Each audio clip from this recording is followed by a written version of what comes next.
शालेय विभागातील मोठ्या घोटाळ्याचा तपास करताना पोलिसांनी आणखी 3 आरोपींना अटक केली आहे।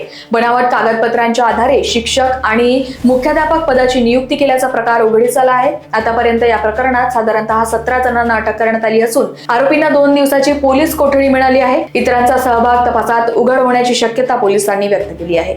आपल्याकडे सदर पोलीस स्टेशनला शालेय विभागातील घोटाळ्यासंदर्भात मे महिन्यामध्ये 2025 गुन्हा दाखल होता। त्या गुन्ह्याच्या तपासामध्ये आपल्याला काही आरोपीच्या घरातील घरझडतीमध्ये काही बनावट कागदपत्र मिळून आली होती। त्या बनावट कागदपत्रांच्या आधारे आपण पुढे तपास सुरू होता। त्या तपासामध्ये अद्यापर्यंत आपण एकूण 17 आरोपी अटक केलेले आहेत।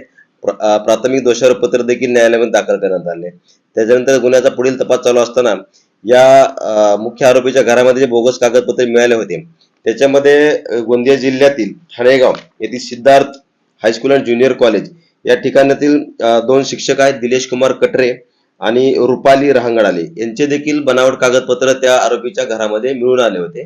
त्याच्या संबंधाने आपण तपास करत असताना शालेय विभागातील वेगवेगळ्या कार्यालयामधून त्यांची माहिती प्राप्त केली असता एकंदरीत तपासामध्ये असं दिसून आलं की यांनी त्यांचे बनावट कागदपत्र सादर करून प्रस्ताव दाखल केले आहेत आणि त्याच्या आधारे त्यांनी नियुक्ती प्राप्त केलेली आहे।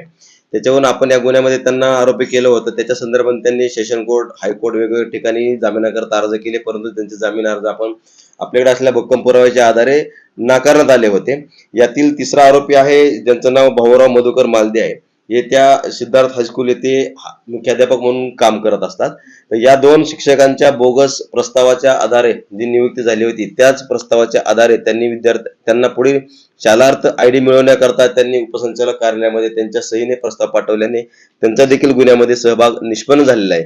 अशा पद्धतीने तिन्ही आरोपींचा गुन्ह्यामध्ये सहभाग निष्पन्न झाल्याने त्यांना जिल्हा गोंदिया ठाणेगाव येथून अटक करण्यात आले। न्यायालयामध्ये त्यांना हजर केलं असता त्यांना न्यायालयाकडून पुढील 2 दिवसाकरता पोलीस कस्टडी मिळाली असून त्याच्यामध्ये आपण अधिक तपास करत आहोत। त्याचबरोबर या गुन्ह्यामध्ये अनेक इतर शिक्षक विभागातील वेगवेगळे पदावरील अधिकारी किंवा वेगवेगळ्या संस्थांमधील शिक्षक व संस्थाचालक यांचा देखील सहभाग निष्पन्न होण्याची शक्यता आहे। त्या दृष्टीने देखील आपण अधिक तपास करत आहोत।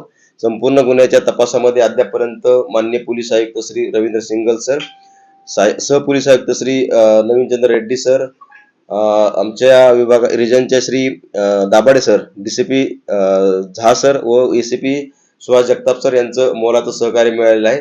त्याचबरोबर आमच्या पोलीस ठाण्याकडील team PSI Santosh Shirdole, police हवालदार सुनील राऊत व पोलीस हवालदार प्रलेश कापसे यांच्या पथकाने ही कामगिरी केलेली आहे। लोकवाहिनी मीडियासाठी विशाल बंबडवारची रिपोर्ट, नागपूर।